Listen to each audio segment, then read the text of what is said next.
attending this call. I'm Dr. Tony Huang. I'm from UHD, and I'm just really happy to continue this ongoing series. This lecture series began 4 or 5 years ago. We're in our fourth year now, and we've had some amazing talks from health professionals and community members from the Houston area to come and meet with our students. Here we go, sorry, faculty and staff. So our lecture series was born. We've had speakers talk about a range of topics, including anxiety and depression, reproductive health, stress and wellness, and violence against women. And today's talk, I'm just really excited because I think it is a topic that perhaps some of us in some way can all relate to. I do want to remind students that if you're here, to please mute your microphones as you are coming into the meeting. I believe the Women's Fund is going to go ahead and get started with our guest speakers soon. So if you could please mute your microphones. And I believe if you have questions, Ms. Kayla would like for us to use the chat, and they will be monitoring the chat. And I think she has some other announcements. But again, thank you all for being here. I'm so excited to see you. And if you have any questions for me particularly afterwards, feel free to email me. Okay. And I'll turn it over to Kayla.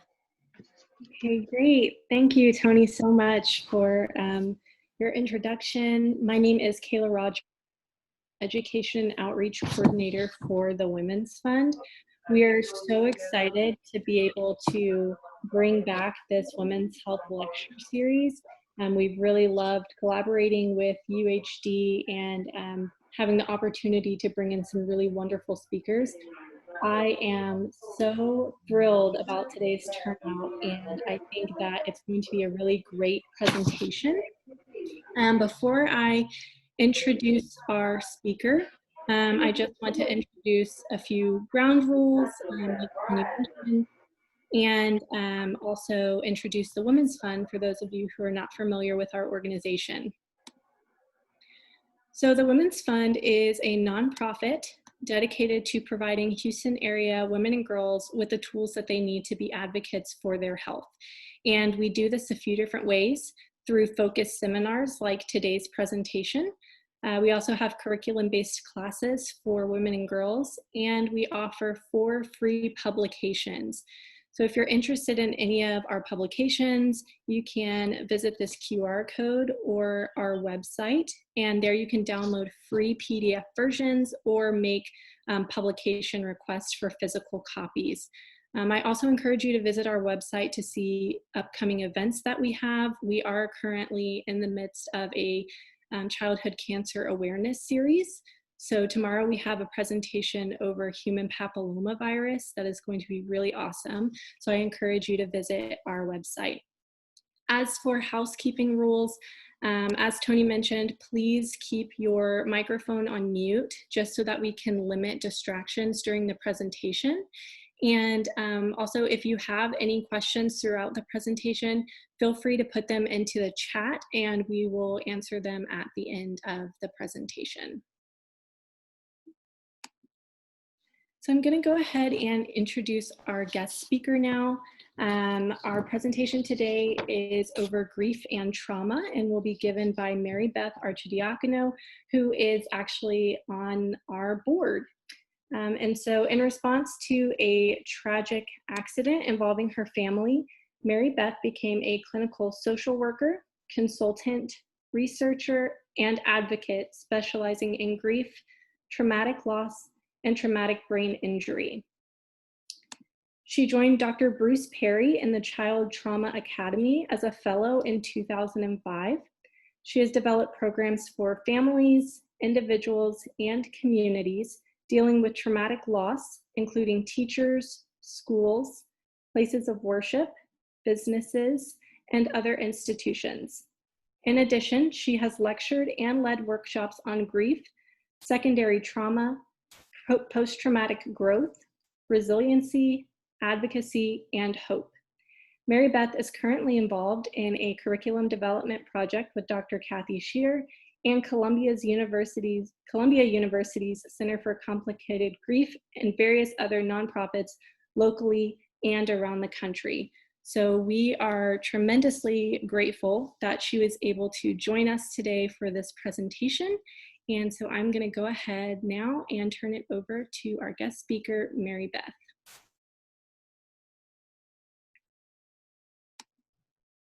Hi, can you guys hear me? Yes, Now, can you see me or just hear me? we can see and hear you. Oh, okay. Well, I can't see myself, so I guess that's a good thing. Okay, here I am.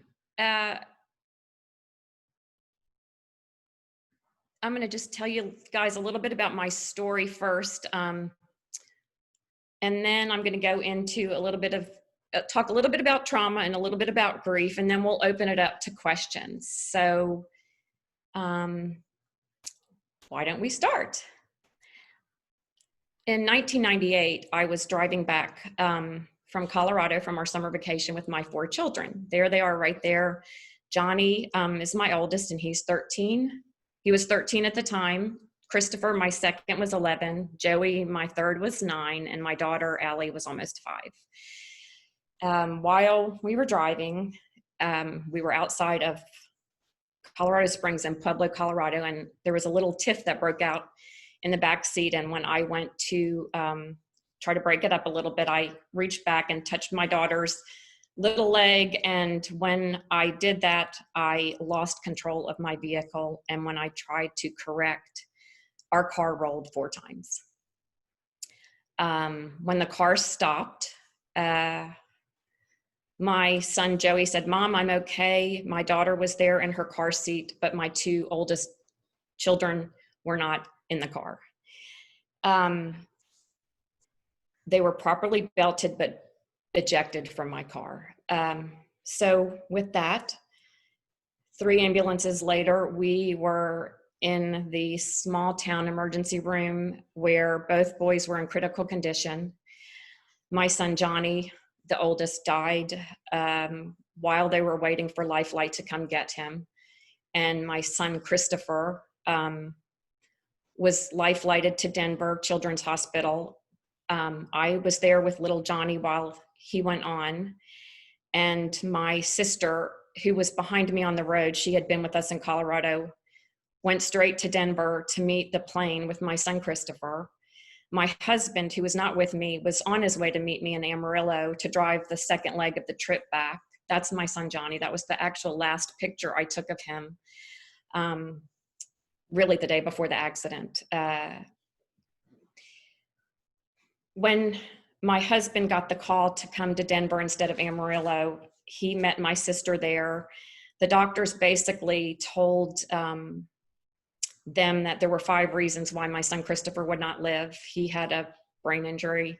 He had something they thought maybe was a heart condition. He broke his pelvic bone in 3 places. He had a compound fracture on his right wrist. He broke his leg, and I can't even remember what else. Basically very critical. My brother-in-law had picked up the 2 little ones and took them to Denver. My husband eventually made it there. Family made it there. We were basically told by the doctors that he had a very substantial brain injury and would probably not make it. In the meantime, I was not going to leave my oldest son's body, and so I got him to Denver with me. And as morbid as that sounds, that was all I could do at the time. I wasn't going to leave him there. Obviously, I was in shock. And we stayed in Denver in the ICU for 2 weeks until we could life flight my son, Christopher, back to Houston, to Texas Children's, where he ended up, and have a funeral for my son, which we had 3 weeks after the accident. August 29th, we buried him. And Christopher remained in this condition for months. He was in a coma for 4 to 6 weeks, and then his rehab, he went to TIER for rehab and continued physical therapy, every kind of therapy possible, for years. We were told he would never live, walk or talk again, drive a car, go to high school, have a job. And I, as a mother, did everything I could to make sure that that would not be the case. And that is actually how Bruce Perry was called in at the time. He was the head of Texas Children's Psychiatry Department. And the head of IC said, listen, you need to talk to this man. He's the best trauma guy in the country. I talked to him. He was called to manage the crazy mother who thought, you know, she's out of control. She thinks her son is going to walk or talk or do any of this stuff, and there's no way he's going to. But I was not going to have that. So with every kind of, I was a very, I practiced organic and Eastern and Western medicine. So I did everything I could to make sure that my son did walk. And you want to go to the next slide? I think, there you go. My son, Joey, that's him putting his arm around Christopher. One of my favorite photos ever. Christopher, Joey's school had tied yellow ribbons around the trees and said, when Christopher walks again, he's going to come and cut down these yellow ribbons. So that was them doing that. That was about 3 months after the accident, or 4. He did not talk until November, and the accident was in August. So it has been a long journey. You can go ahead and switch the slide. And there he was. He played with the U.S. Paralympic soccer team. He was a very gifted athlete and student before the accident. He's walking and talking and in high school. He then went and got a job. He graduated from high school, but in high school, our neighbor let him have a job at the Rockets. And Christopher worked for the Rockets for a few years and went to U of H and then St. Thomas. He didn't graduate because we had some issues with the disability department. That's another story. So I think here he is. He's a miracle. He is now 33. My third son is 31 and my daughter is 27. Christopher is about to open his own small business in the next few months. So he has defied every single odd there is to defy. And I think with that, the one thing, and go ahead and change the slide. This is my family now, and that's the mother, me, was trying to take a picture of them, and I didn't see a car pulling in and almost hitting me. So we used that as our Christmas card this year. As you can see the expression on their faces. But here we are, and we have obviously survived a very traumatic event. And for my children, and you can go on to the next slide. There you go. We'll take a little break from all that heaviness and look at something cute. Go ahead and switch. So clearly our family has experienced a very traumatic event, and my children, being 9, 5, and 11 at the time, experienced childhood trauma, which is very different than me as a 35-year-old mother. I had my first child when I was 22, so I was very young. And I think trauma, and I've witnessed what they've had to go through experiencing this as a young age, and it's manifested in different ways and at different times in their lives. And while this trauma is hideous, my kids also didn't experience other childhood traumas like so many have. That is physical abuse, emotional abuse, sexual abuse. And regardless, trauma impacts you as a child and stays with you. Just like grief, these things don't go away.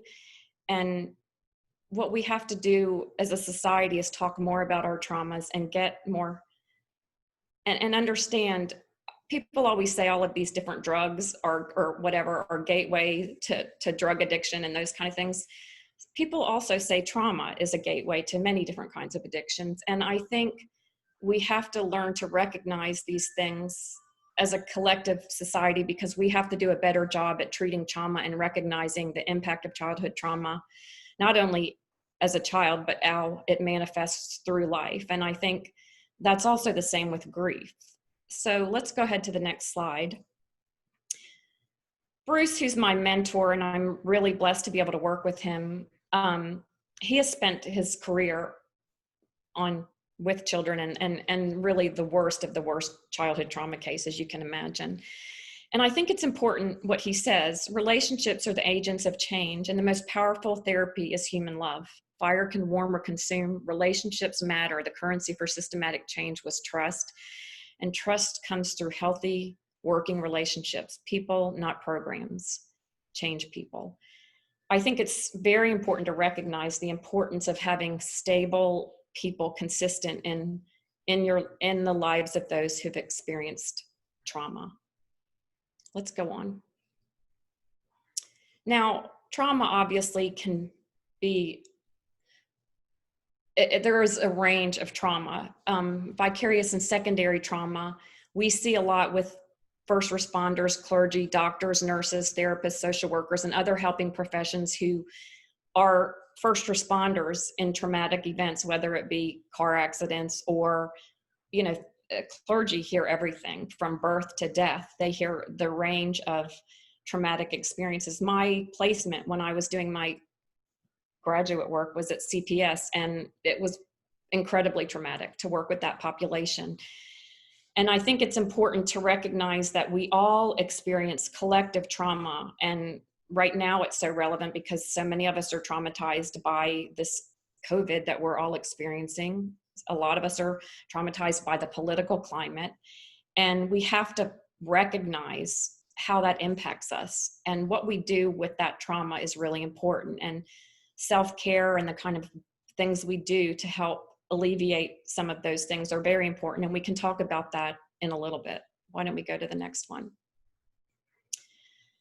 I also think it's important that we tell our stories, because when we do tell our stories, it empowers us and it also helps other people. I think oftentimes people are afraid to share their stories. I have a son with a brain injury, but I also have a daughter and another son who have witnessed that in their lifetime. And I always say to them, listen, your stories are equally important. They've often felt like, because Christopher has gone through as much as he has, having to relearn everything, lose friends, have all of the things he did, what he went through as a child with a brain injury. My kids have witnessed that, but also their story is equally important. And I keep trying to encourage them to tell their story as well. And I think we have to learn to be comfortable with telling our stories, because it does help us heal, and it does help other people when we can share. There is no doubt that the power of connection and shared experiences is what helps us move forward. And it doesn't matter how messy and ugly those stories are. Because in the end, what Bruce says is really true. So much of this is about love and connection. That's what we're hardwired for. And that's how we will heal ourselves and our families and the people we love and work with in whatever capacity. I was fortunate enough in graduate school to have Brene as a teacher, Brown, and I'm sure most of you know Brene's work. And when I was in that class, she was obviously doing her shame, and she had published at that point just one book. It was a textbook about shame. And this resonated with me because it applied not just to shame, but to grief. And what we have to do with grief and with trauma is to actually contextualize it, look at the big picture, as opposed to thinking I'm the only one who has been through this awful experience. We also need to normalize it. Because instead of pathologize it, what the other thing that Bruce says, and I think it's one of the most important things, it's never about what's wrong with somebody, it's about what happened to someone. I think that's incredibly important to remember. And I know Bruce has worked with some of the most hideous offenders, and he still will always talk about where they came from to get to what they did to somebody, as awful as it is. The other thing is it needs to be demystified. I will share what I know with others instead of being reinforced. So again, that reinforces the importance of sharing our stories and understanding how much it helps others when we do. Let's go. And then this is important because, anybody who judges another person's experience, that's one of the biggest things I lecture about. I have no patience for people who judge. And I think it goes back to, again, what's wrong with you, not what's wrong with you, but what happened to you. And I think it's very important to always continue. I don't know what profession you all are in or where you're headed, but if you do work with those populations at risk, it's always important to understand that. Even when you're talking about addiction and all of the other things that we see, oftentimes you can trace it back to some sort of trauma. Let's go. Now I'm going to talk a little bit about grief. And this is obviously a topic I'm incredibly passionate about. And all of us have experienced grief. And if you haven't experienced much, I was fortunate enough to not have experienced much until I lost my son. The grief I'd experienced was all in the natural order of things. I had lost 2 grandparents. But the struggle with grieving is that it is so personal, and it takes so much longer than society wants to understand or comprehend. And in the end, it ends up being a burden on the person who's grieving because our society is so grief averse. So let's go on. What I always explain, and this is Robert Nehemiah is I follow several different people who are in the industry. Basically, the biggest contributions to grief have come from the profession of social work, some psychology, and then thanatology, that studies for death and dying. That's where Elizabeth Kubler-Ross and the 5 stages of grief, which I'll talk about later, come from. I'm going to talk a little bit about some of the myths. But what Nehemiah says is we grieve, we learn a complex world. Relearning is multidimensional. It involves simultaneously finding and making meaning on many levels. We grieve individually and collectively in a complex, interdependent interactions with others in our families and communities. As we grieve, we engage in several of the great mysteries in life and the human condition. We make a multifaceted transition from loving in the presence to loving in the absence. And we reweave the lasting love into larger, richly complex fabrics of our lives. And I think what's important about this is loving in presence to loving in absence. For a long time, years ago, they thought that it was unhealthy to continue that bond with your loved one. And that has been incredibly hurtful to any of the people in the world grieving loved ones, because if you've really lost a loved one, you know that never goes away. So it is not unhealthy to grieve and celebrate, and always to the day you die, losing someone you love. And I think when we can get that message out and make it more understandable so that people don't think you're crazy when you're celebrating a loved one. I mean, we have, as our family, collectively celebrated Johnny's birthday every year. We even have a ceremony to celebrate his life on the day he died. And I just frankly don't care what anybody thinks about it, because that is how we are going to make, that's the gift we continue to give to ourselves and to our family, that we are going to love him even in the absence and celebrate those 13 years we had together. Now, listen, for my children, it is equally hard because they lost their brother, and sibling grief is something I am passionate about. And I am writing a book, which hopefully will be published next year, and it will talk a lot about these issues. So I don't have time today to get into all of the different complexities and things like that. But again, you can ask questions later and we can talk more about this at another time. Let's go to the next one. So I'm going to talk a little bit about different kinds of grief. Grief, acute grief, just from losing someone we love, is an incredibly activating, stressful event. And it impacts us cognitively, our affect, emotionally, our memories, our physiologically, socially, spiritually. It impacts even as the Women Fund does so much education about all of these things, it can impact our job. There are plenty of studies and research to support the impact that trauma and grief can have on our jobs, on our relationships. So not just ourselves, truly, it impacts every aspect of our life. Dr. Kathy Shear, who I work with the Center for Complicated Grief, has done a lot of work on what happens when we don't, when our grief becomes complicated. And let me explain a little bit about that. Let's go on to the next slide. This is Grief is Visceral, Not Reasonable. Megan Devine has written a really good book. It's okay to not be okay, or I'm okay, or something like that. I can't remember, and I apologize. But grief is incredibly visceral. It is not reasonable. It is not logical. It is not linear.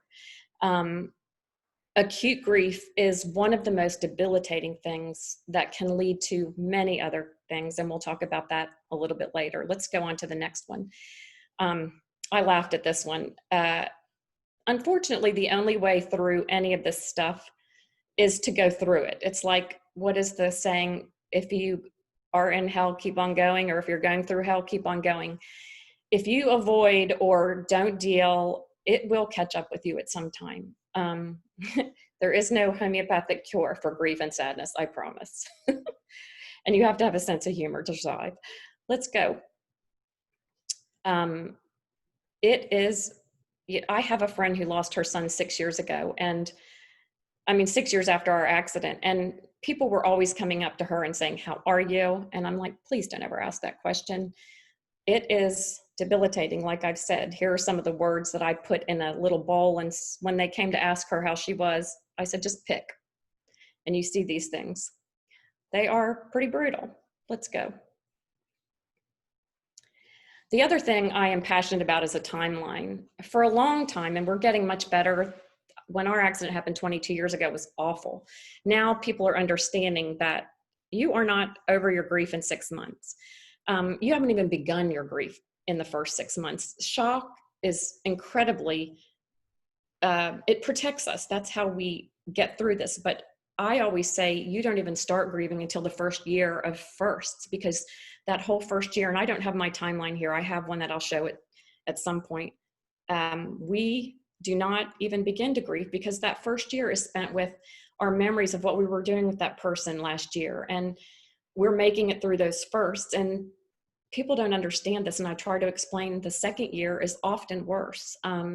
So we're talking before clouds even lift from intense grief of someone we love. It is years, 3, 5, before you can kind of start to see the light. And that is counterintuitive. People always think, get over it. You should be over it by now. And look, that's the same way with other things, not just death. It's the same way with divorce and relationship loss.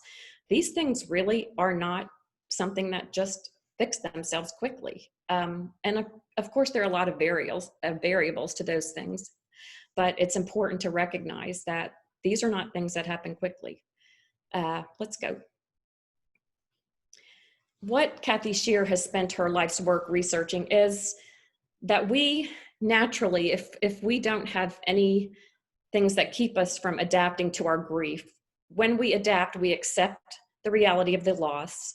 We understand that the relationship has changed, and we envision a possible future without that loved one. And I'm telling you, that is brutal. It is, it's incredibly hard, but we eventually adapt. And it takes a long time for that adaptation to happen.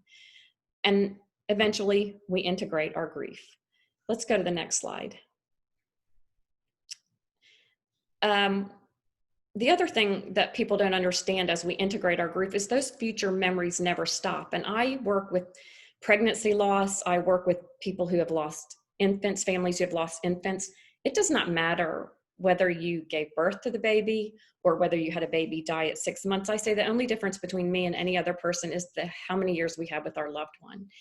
You don't ever stop, even if you had a miscarriage, thinking about how old that child would be or what they would be doing at this age. My son would have been 35. His friends are married. I think, what would it be like? Would I have grandchildren? All of those things. So that never stops. It doesn't stop for my children thinking about what their brother would be like. It doesn't stop for my parents. It doesn't stop for his friends. That is just the way it is. So there is nothing wrong with that. Is normal. And when Brene talks about normalizing, these things are normal. There's nothing wrong with anybody who's thinking about their loved one. And again, anybody who's been through that understands. So let's go to the next slide. We also experience secondary losses when we have loss. We had friends who our story was so, if people didn't want to get their hands dirty. And look, there were plenty of people who showed up on my door who I never expected would, but oftentimes and even with divorce, we have secondary losses you don't think about. And those are things we have to consider. My son, Christopher, had a lot of losses because of his brain injury. All of a sudden, he wasn't the cool kid and the good athlete. He was, trying to recover from a brain injury. I remember one time a woman saying to me, I was scared to be your friend because they knew I was the one who had lost a child and, you know, had a son with a brain injury. So I suddenly became this person who people were like, ooh. And then again, you just have losses from people not supporting you the way you would hope that they would. And those things just compound what you're already going through as you're grieving. Let's go on. I think I have a slide out of order, but that's okay. Listen, disenfranchised grief is grief that we experience when we lose someone through a divorce, or we lose a job, or we move, or we downsize, or we have a miscarriage, or we lose somebody like a mentor or a dog, or we lose as we get older, as we have an illness. We grieve. Right now, some of us are grieving Ruth Bader Ginsburg. Some of us are grieving the political climate. Those are things people don't necessarily understand. My son's dog just died. I am still traumatized and grief-stricken over Jagger, my son's Siberian Husky.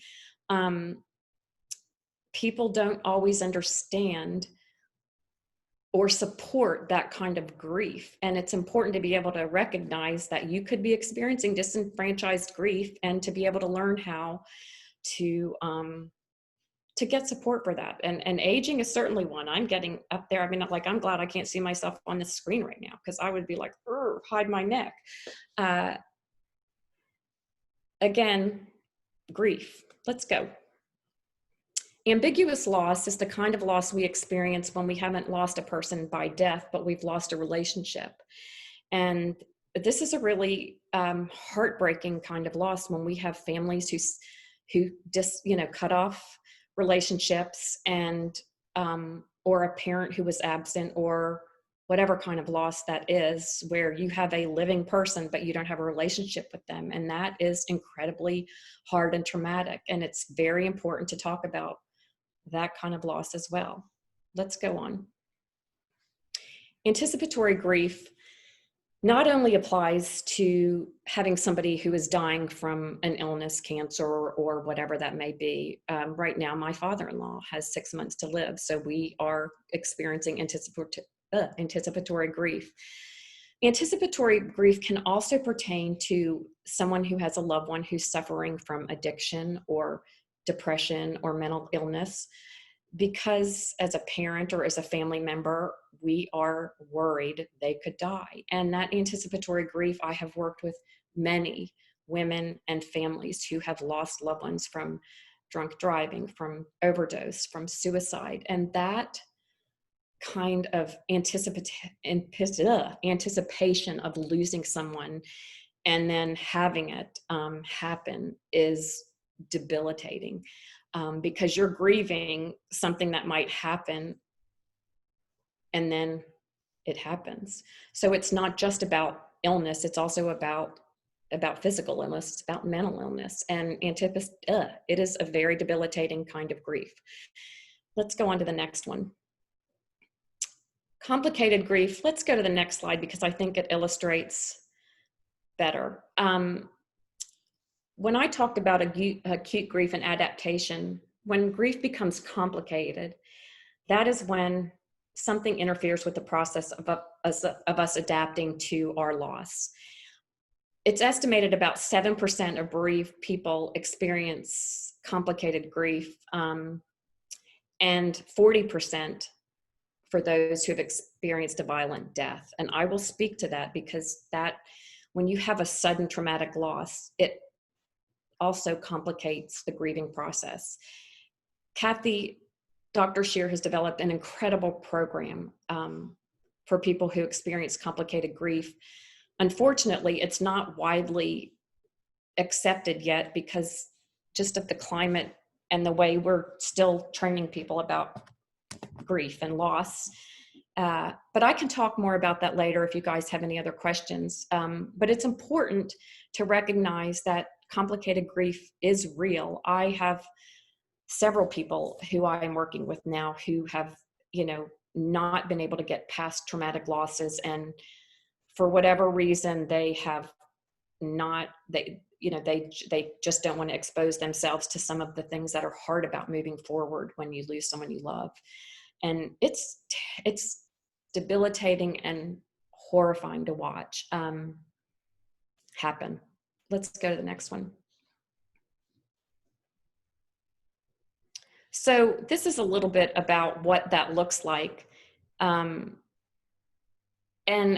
I don't ever apply this within the first year of grief unless it's something where there are severe signs of depression or suicidal ideology. But these include troubling thoughts about the death or the person who's died. And when it's happening a year later, or the inability to accept the death, being still shocked and numb, being anger or bitter, having difficulty trusting or caring about others, intense reactivity to the reminders of the loss, changes in behavior, excessive avoidance. I have a client I'm working with right now who, she was in a car accident, and this was 3 years ago, and she still can't drive. She has younger children, and it's really impacted them as well. So it's not out of the ordinary for these things to happen. And also to hear or see or feel the presence of the deceased when that lasts. And listen, I am all for feeling their presence and signs and all of that kind of stuff. If I ever get the feeling that Johnny's with me, I love it. But I'm talking about when it becomes abnormal. And we can talk about that later. Let's go on to the next slide. And let's go on again. I'm not going to go into this one right now. Let's move on again.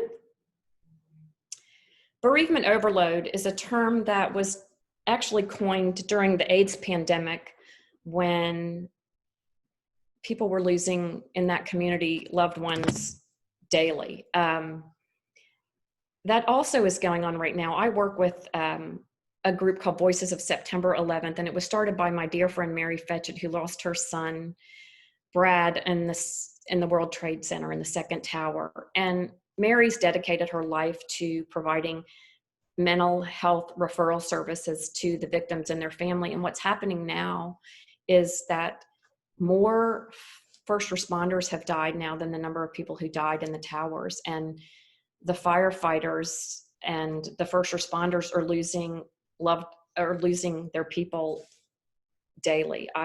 When recently was talking with her, and some of these first responders are still going to 5 and 6 funerals a week. So we can also have bereavement overload in our own lives. And that's important to recognize too, because there are times I downsized and my mother-in-law was diagnosed with dementia and my dad was dying, and there were other things that were going in my life that weren't necessarily grief, but I was grieving losing moving. I was grieving that my dad was dying, that my mother-in-law had dementia. So in our own lives, we can be on an overload of bereavement, and that's important to recognize.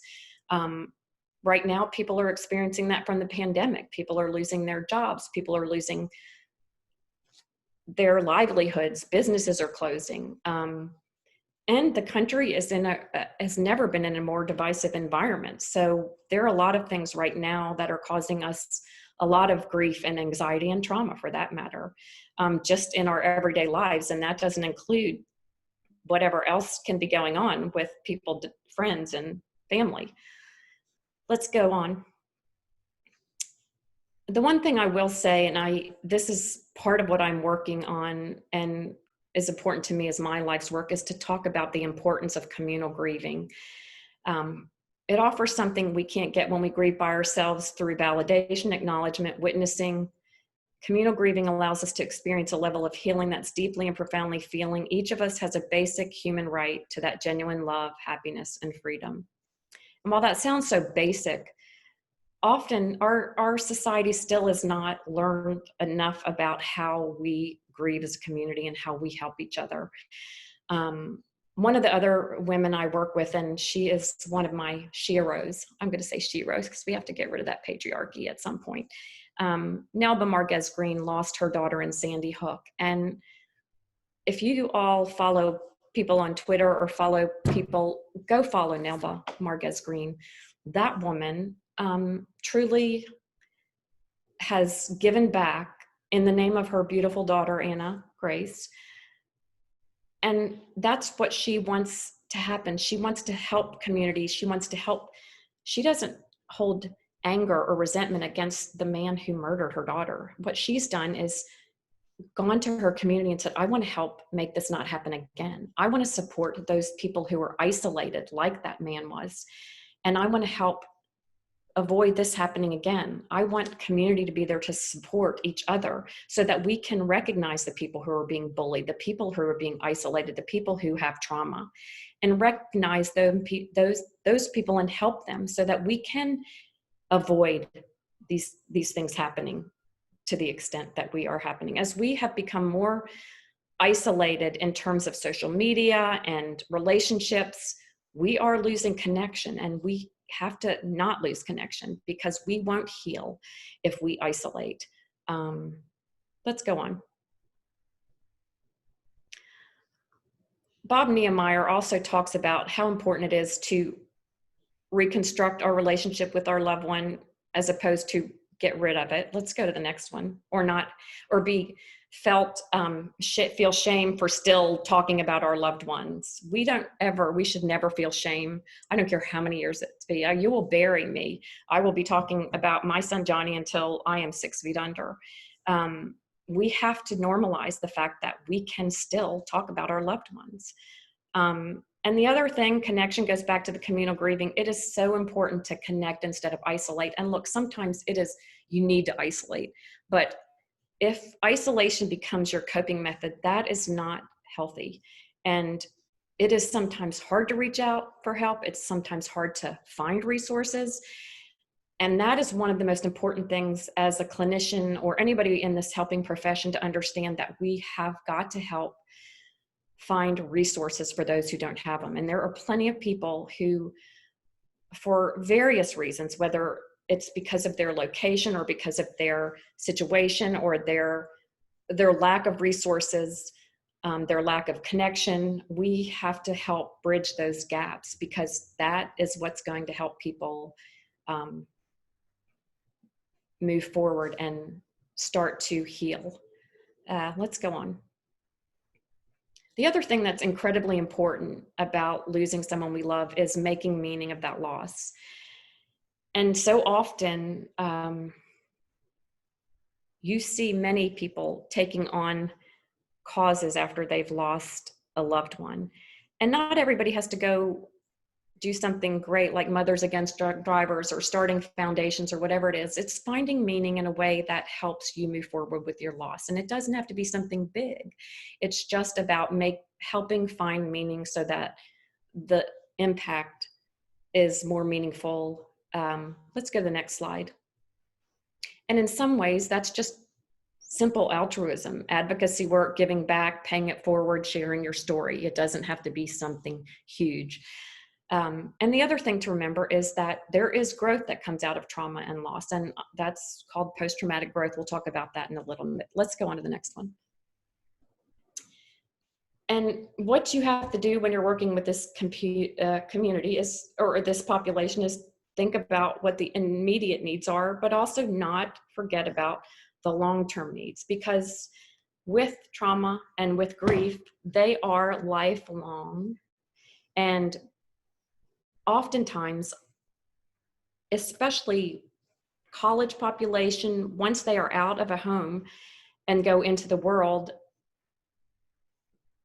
people start to evaluate what happened when they lived at home. And when they get older and they're in college, a lot of times people realize, oh my gosh, I've lived this, because it's hard to understand it when you're in it. And they need continued care to help be able to process what they've lived. And those are other things that are important to me that I'm working on, how we bridge the gap from childhood trauma all the way to our lives, or childhood or grief, and how we make sure that we address it over a lifespan.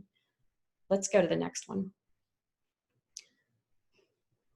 Regardless, it's important to also recognize short-term and long-term physical impact of grief and trauma. It can affect your heart, your nervous system, your immune system. It can cause cancer. Chronic stress completely attributes to these things, and high blood pressure. Oftentimes, we don't address holistically. We don't look at the physical impact of our mental health and our stress. So it is very important to recognize, and I know the Women's Fund does a great job of talking about these things, what we have to do for self-care. And that's not a simple thing always. Let's go on to the next slide. And the mental health impact, clearly, anxiety, depression, PTSD, substance abuse, chronic stress, all of these things can happen from trauma and from grief. Let's go on. Now I'm going to talk a little bit about the myths of grief. Let's start with this. Let me catch up for 1 minute. Let me get something real fast. Sorry to do this, but very soon you will see. Let's go to the next slide. Time heals. That's a joke. I don't like to use the word heal anyway, because it's not that we don't integrate our grief, but it certainly is not something that you get over. And I think it's just important to realize that it softens and it changes, but you don't ever get over it. And there's nothing wrong with that. Let's go on.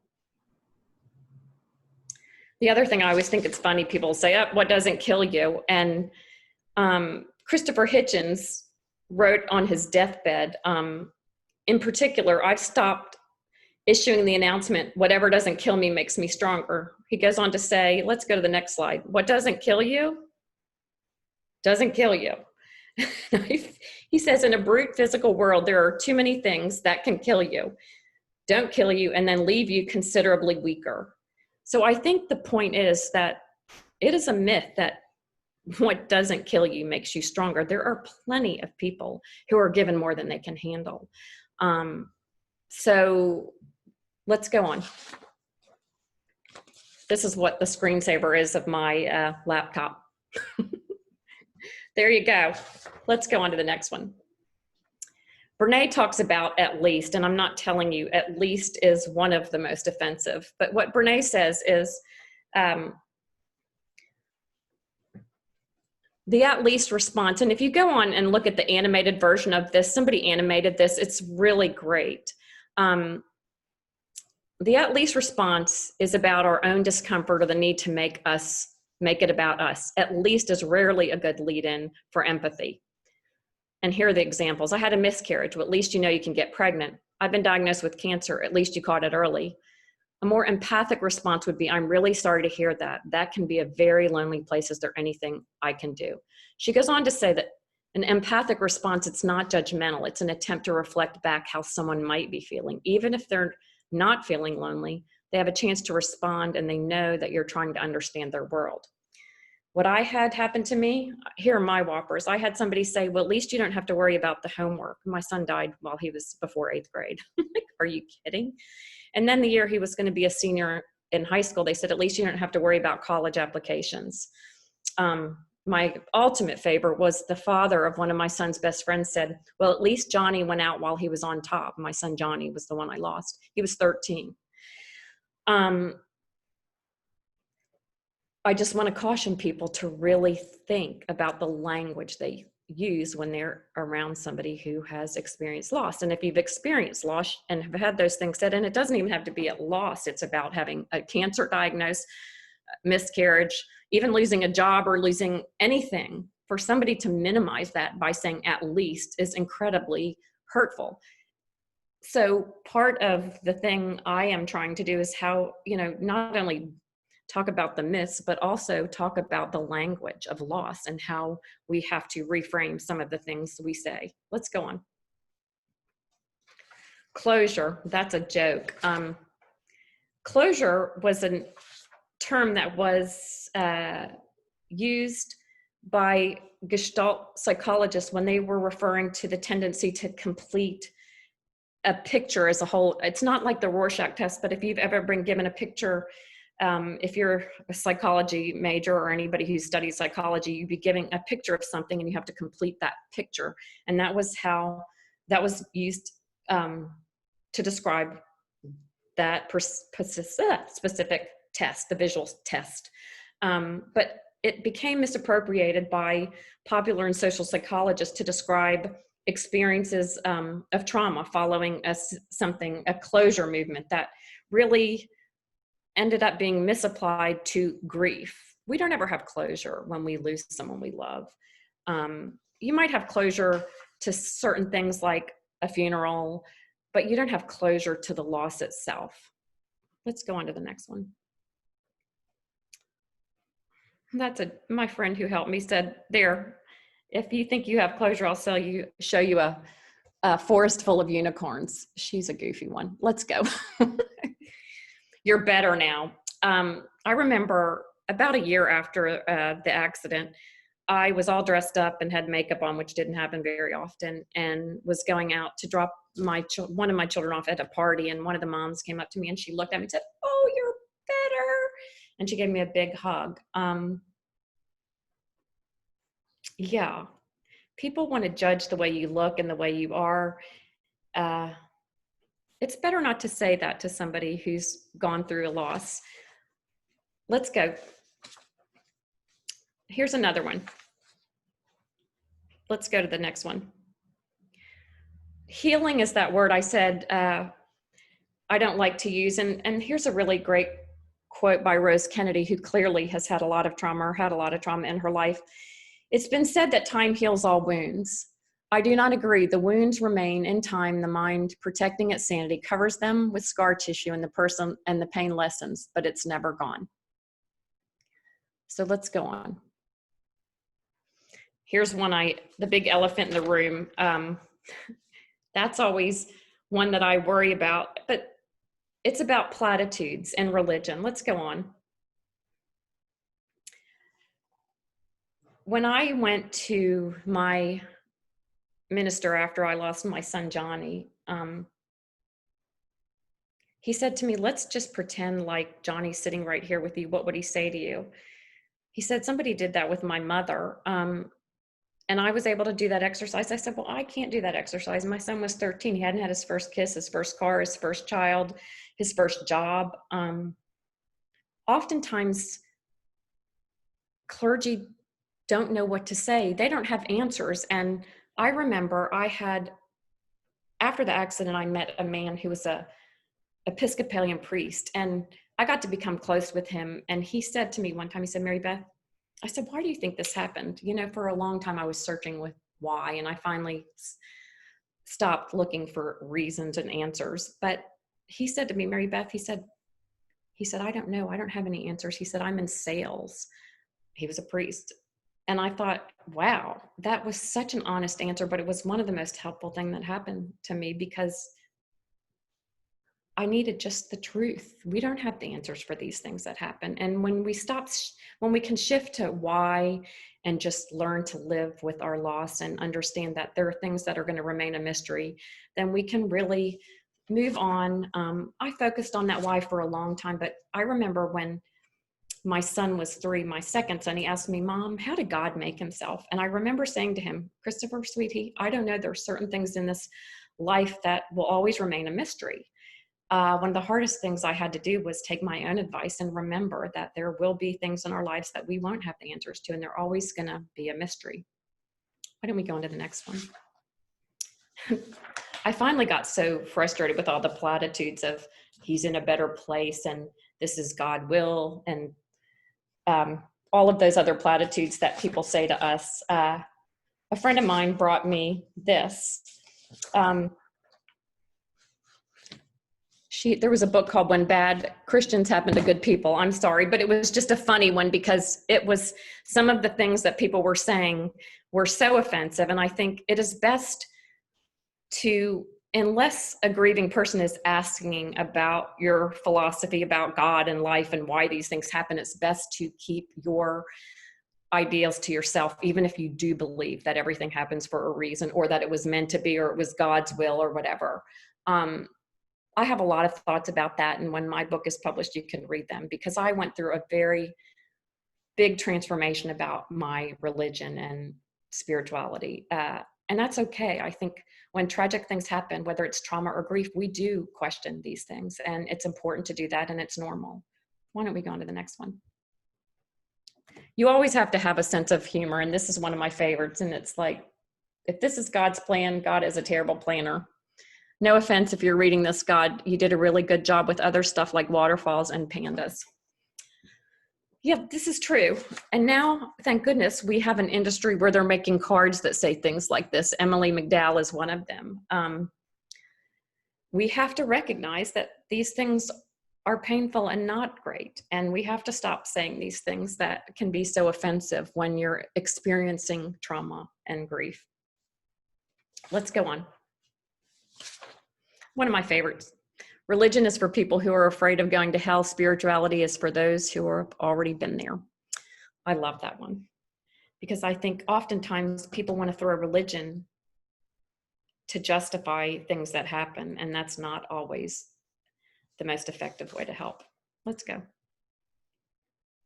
And I talked about that struggle with why, and it's natural to have all of those whys, but when you can shift from the why, I never thought about why did this happen to me, because I actually knew many children, or probably an abnormal number of children who had died over my lifetime. The first one was a child who died of leukemia when I was in 3rd grade, but it continued. And so when I had my own children, I never took for granted that children can die. So I never thought, how could this happen to me? I prayed every night that it wouldn't happen to me. In fact, when I had my baby daughter, my 4th child, I went to my minister and I said, listen, I don't know if I have enough faith in God to say, here, God, here are my 4 children. I don't care what happens to them. And he looked at me and said, you know, you're just fragile like a flower. I'm like, what the hell was that kind of advice? Excuse me, try not to cuss, but fragile like a flower? No, I'm human, and I'm not afraid to say I am terrified. I love these little things more than life itself, and it's scary. And I remember having these conversations with people, and they just couldn't go there. We have to be able to talk about our fears, because it is terrifying. Life can be terrifying, and it's normal to be afraid, and we can't squander all of those things. We have to be able to talk about them. And I guess, look, not everybody wants to, because we don't want to, but sometimes it helps to be able to just say, yeah, I'm scared. I mean, as women and mothers and men and fathers, life can be scary. I mean, look where we are right now. And we have to be able to be vulnerable, and men too. I have sons, I have a husband. Our men have been raised to have to be the strong ones and the tough ones. And I don't like that burden on men either. So collectively, as a community and a society, we have to do better about how we address grief and trauma. Why don't we go on? Now, the biggest myth is 5 stages of grief. Listen, to this day, people are still talking about it. Elizabeth Kubler-Ross was a thanatologist who was paid for studying death and dying, and she came up with denial, anger, bargaining, depression, and acceptance about people who were terminally ill. That does not apply to losing someone. There are not 5 stages of grief. When you lose a loved one, you are not in denial. You might dissociate because you're trying not, I mean, you do dissociate. Dissociation is a defense mechanism. And yeah, you're angry, but these do not apply to grief. So that is something that I will continue to work on educating people about. And now we have a collective community of researchers and people in the field who understand this is not what happens. And we can talk about this later if anybody has any questions, but it's very misleading and unfortunately still being used to discuss grief. There have been a couple books written just recently by incredibly well-respected researchers about the 6th stage of grief, including one of Elizabeth Kubler-Ross's, somebody who mentored, he studied under Elizabeth. And I'm frustrated that this kind of information keeps progressing forward, because it's not helping the community of people grieving, or for that matter, professionals who are trying to help that community. Let's go on. I need to check on time. Let me just, are we okay here? Okay. The other thing, I'm just gonna quickly run through the rest of these slides and then let's have some questions.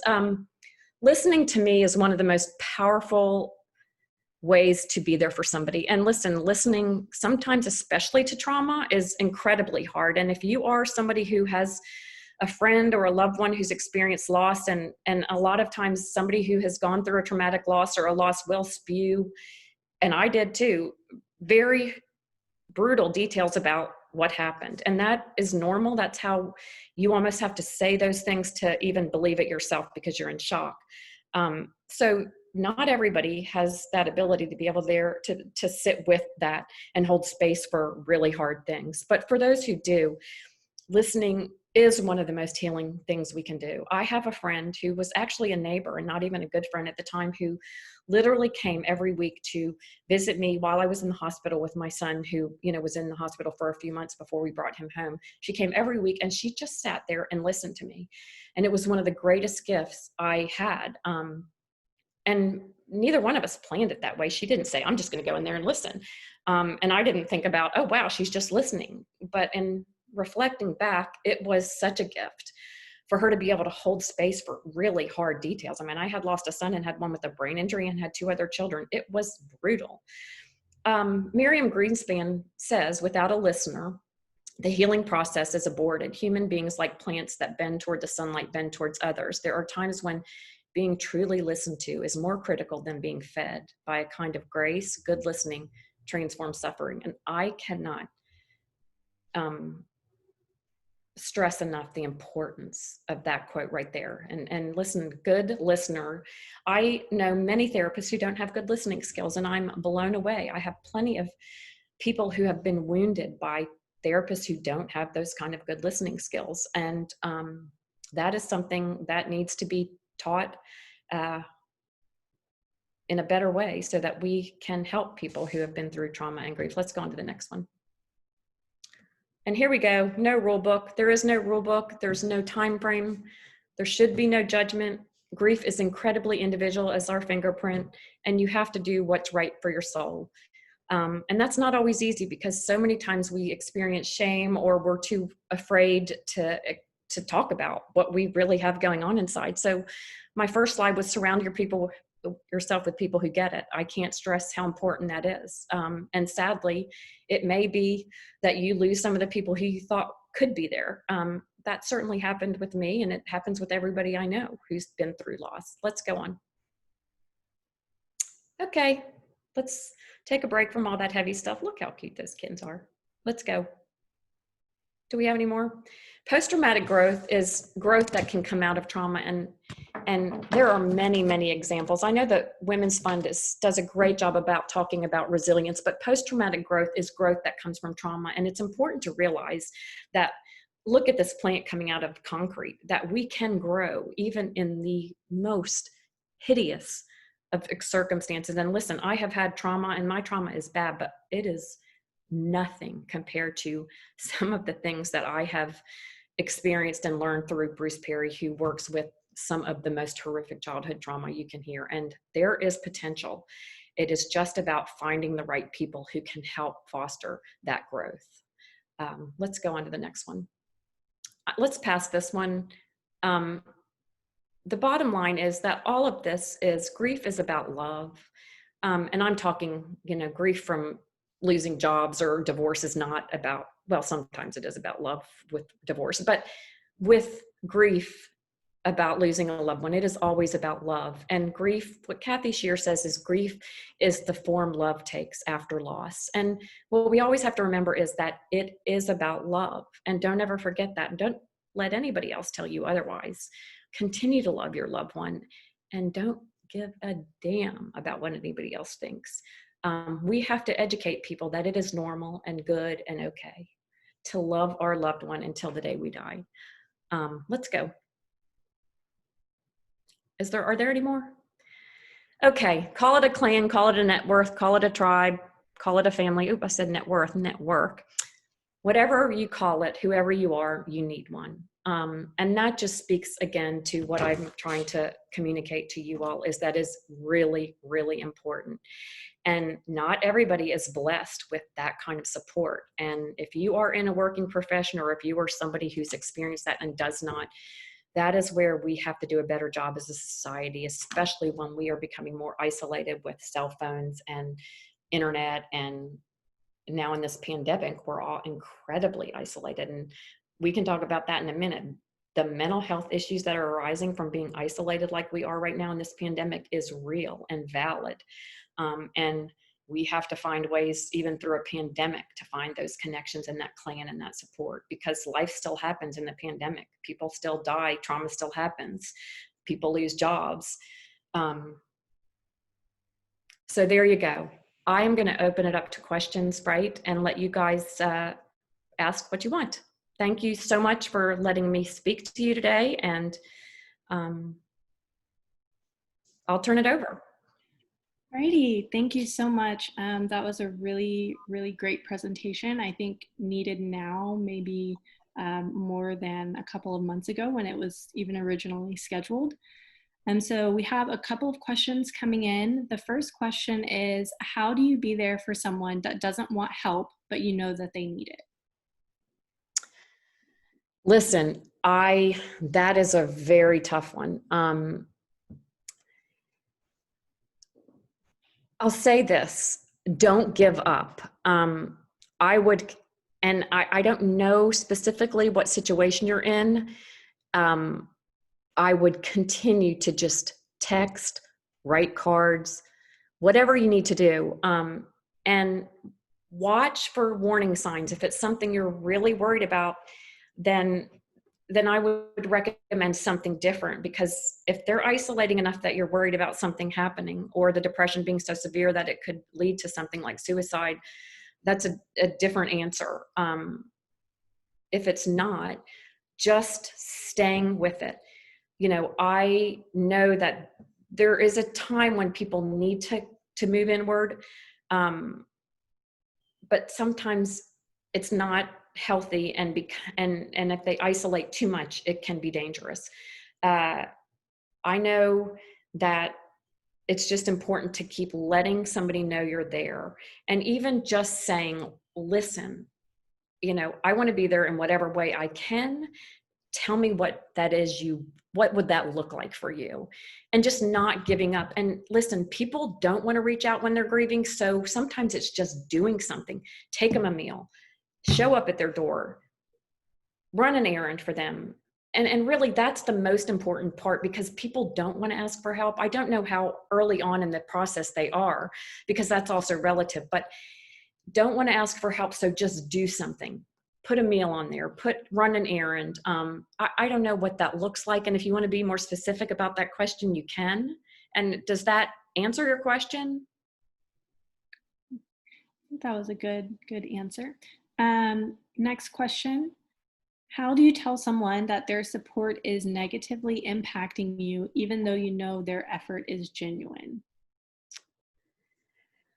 You have to be, in a very loving way, honest. And those conversations are not easy. But if you do it in a very gentle, loving way, then that is going to be helpful for you. And hopefully, if their heart is in the right place, it'll be helpful for them. I think it's just how you word those, how you have those conversations.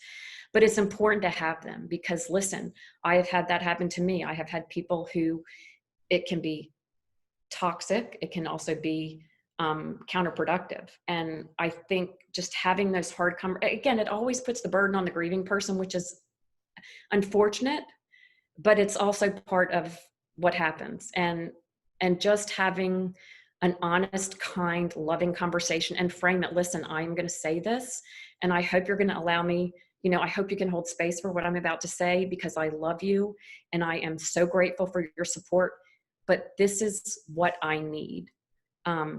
Because that's what you, unfortunately, the burden is again on you to ask for what you need, and what you need is what you need. Unfortunately, there are people who want to come in and think what you need. I know what you need. No, they don't. Only you know what you need. And that is how we have to treat our support system, and really be clear about what it is we need in a very loving, gentle way. And, you know, look, there is a risk of losing relationships. when that happens. But at the same time, you have to protect yourself and you have to set boundaries around what you need. And I have had that happen where I've lost people by speaking up, but not very often. I think people want to know, and if they don't want to know, or they are going to challenge you on what you need, then that relationship might not be, you know, something that you should work on at this time. And maybe that's something later down the road you can repair if you want to, because I did have some of those happen too. Does that make sense, or did that answer your question? That did make sense. Okay, next question. How would you characterize the experiences and emotions associated with individual loss of those that have been missing out on major life events during the pandemic? Is this grief, trauma, or something else? Grief and trauma. I think it's all of it. And, you know, we're missing out on, we're missing out on relationships, experiences, jobs. How many people I have postponed marriages, weddings. Think how isolating. My niece just lost her almost father-in-law to be from COVID. I think it's a little bit of both. I think we have trauma from some of it, and I think we have grief. I think it's being able to recognize what we feel. But I think it's a lot of grief and a lot of trauma. People are losing jobs. People are losing incomes. People are losing businesses. People are, you know, we are not connected. We're, you know, how long has it been? Businesses are shutting down. The whole way we communicate and operate and live is changing dramatically. I think it's both. It's both based on what specifically it is. Does that make sense? And if there were a more specific example, I might be able to do better, but I think it's a little bit of both. Great. The next question is, when it comes to listening to others, how do you not make it seem like you're making things about yourself when you're trying to share your own traumatic experiences? So I guess if you're trying to speak with someone and you want to relate by telling them your stories, how do you make it seem that you're not talking about yourself? I think one of the most important things to remember is that when somebody is going through in the acute phases of grief and trauma, sharing your own experience is better to keep it to not make it about yourself. And I get that people want to help by sharing what they experience, but when you are in the middle of your own grief and trauma, it can be really counterproductive for somebody else to share their own experience. I really just listening and showing up and not sharing your own experience is probably better initially. And a way to frame that is to just say, listen, I've had some of my own experiences, and if there's ever a time you want me to share what I've been through, I'm happy to do that. But I know that people really wanted to share everything with me after I went through this loss. I had people tell me that they were drug addicts. I have drug dealers. I lost my dog. I had somebody tell me about an affair their husband had. Everybody wanted to come talk about their own experience. But when you're in the middle of acute grief, you cannot process. The way your brain changes with grief and trauma is very different, and you cannot process or take on anything because you are only just in your own world. And listen, I couldn't have empathy. I am an incredibly empathic person. I couldn't when my friends were going through cancer and divorce while I had lost my son, I didn't care. I mean, I wish that would have happened to me. I wish divorce and cancer were what I was going through instead of losing my child. You know, I would have rather been dead than have my child dead, or my son with a brain injury. I would have been, you know, I wanted to be the one brain injured, not my son. And it is just the nature of grief. It is so, what people need is not to hear about what somebody else has been through at that time, and not that your story is not important, but there are certain times when that is more appropriate. And in the very acute beginning stages, and really even for months and even the first year, it is really hard to listen to that. A person's brain just can't take it on. Does that make sense? Yes, that does. Well, I want to be respectful of time because we have reached our time limit.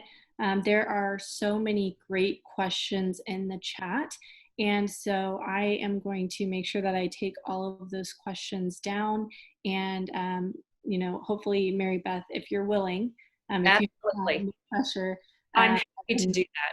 Listen, I would like to listen. This subject is so important to me. Please take the questions and I will answer them to the best of my ability. And I really am grateful for you guys allowing me to have this conversation and to continue answering questions because I'm super passionate about it. We really appreciate that.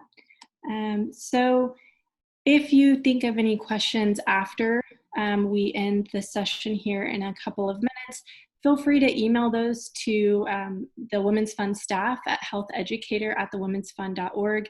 Again, I am going to be taking the questions from the comment section that we did not get a chance to address, but sometimes you think of something, if tomorrow, days from now. Keep them coming. Yes. And also, I have the survey QR code here. If you could please take a few moments of your time to complete our survey over this presentation, we would really love your feedback. I know I sent the survey link out to your professors, and so they'll be able to share that with you if they have not already, but we would really appreciate if you could provide us with some feedback over today's presentation. So these are our social media sites. We post here previous sessions that we've done. We update with events that we have coming up. I mentioned tomorrow we have a presentation over human papillomavirus. We also have a presentation over self-care, which is something that Mary Beth briefly touched on the importance of. And so feel free to visit our website to register for any of these events. And we thank you so much for joining us today during this presentation. Tony or Ashley, is there anything you would like to add? I don't have anything else to add except that, again, what a wonderful time spent with Mary Beth. Thank you so much for opening up to us. Oh. I want to recognize Dr. Archipoli, who joined us, and I didn't recognize her earlier. She came, I think she's somewhere on your screen. If you scroll through, she is here waving. Thanks, Ashley. Thanks again to the Women's Fund, and students will be in touch. If you have questions regarding anything related to class, send your professor an email. Otherwise, we'll look forward to the next health lecture. Thank you. Yeah. Absolutely. Thank you so much. We really appreciate it. Mm-hmm. Bye. Bye, everyone. Bye. Bye.